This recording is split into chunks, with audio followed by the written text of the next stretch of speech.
Si vous aviez un mot pour qualifier le traitement de la France insoumise dans les médias. Je dirais erroné. Diabolisé. Ignoble. Insuffisant. Injuste. Superficiel et caricatural. Et d'ailleurs, je me demande s'ils comprennent ce qu'ils racontent. Quel est le poids des mots qu'ils utilisent. J'ai regardé les mots que vous employez quand vous parlez de Mélenchon, de Mathilde Panot, la radicalité théâtrale à l'Assemblée nationale. Les insoumis vocifèrent, provoquent, multiplient les incidents. Pour Vincent Hédin, le vocabulaire employé pour parler des insoumis dans les médias constitue une forme de signature idéologique. La France insoumise a un traitement à part dans la mesure où elle n'est plus considérée par ce qu'on appelle le cercle de la raison. Comprenez par là des éditorialistes qui sont souvent dans une forme de pensée un peu unique, néolibérale pour aller vite, et qui l'ont peu à peu exclu du champ des formations politiques acceptables. Ça a commencé avec l'idée de gauche de gouvernement. Et puis, il y a eu un tournant qui a été pris en 2022. On a encore franchi une étape avec la notion d'arc républicain. Et à l'époque, c'était le Rassemblement national qui n'en faisait pas partie. Et depuis, par un retournement rhétorique sidérant, c'est la France insoumise qui en est exclue. On va vous dire, la France insoumise a un problème avec la République. Elle se met elle-même hors du champ de la démocratie. Et de ce point de vue-là, il y a une signature qui en fait un traitement parfaitement à la fois unique et inique. L'Observatoire des médias Acrimed documente depuis des années le traitement médiatique à charge infligé à la France insoumise et à ses porte-paroles.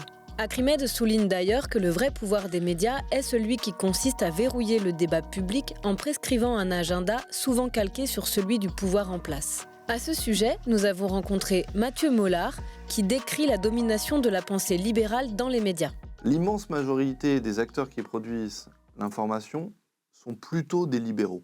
Et donc, les idées portées par la France insoumise rentrent plus difficilement dans le moule. Quand la France insoumise parle des gilets jaunes, quand la France insoumise parle des retraites, quand la France insoumise parle de la police, en fait, on va leur dire « mais ça n'a pas de sens ce que vous racontez ». Aujourd'hui, on a énormément d'émissions qui sont du débat, du talk. Pourquoi on a ce genre d'émissions ? Parce que ça coûte moins cher à produire. Il y a cette fabrique de l'information low cost qui favorise les idées d'extrême droite parce que l'extrême droite propose une réponse prémâchée à beaucoup de problèmes de société. Pour Clémence Guettet, les insoumis doivent défendre le programme partout et s'exprimer au nom des gens qu'ils représentent. On connaît l'hostilité idéologique des médias à notre égard. Mais on doit aussi évidemment continuer à aller dans ces médias parce que c'est des moments importants pour les gens de découverte de nos propositions. Un seul exemple, quand Jean-Luc Mélenchon passe à un 20h, ce sont plusieurs millions de personnes qui entendent parler de bifurcation écologique, qui entendent enfin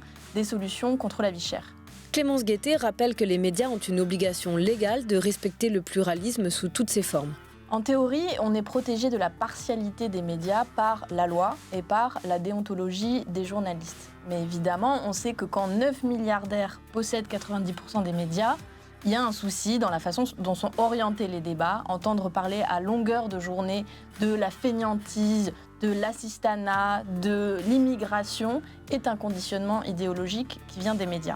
Malgré toutes les recommandations des organismes de déontologie, il n'y a que très rarement de sanctions. Elles sont financières et elles sont très peu dissuasives. Et donc nous, avec la France insoumise, on a proposé la création d'un conseil de déontologie qui associe des journalistes également et des citoyens pour contrôler, discuter du pluralisme médiatique.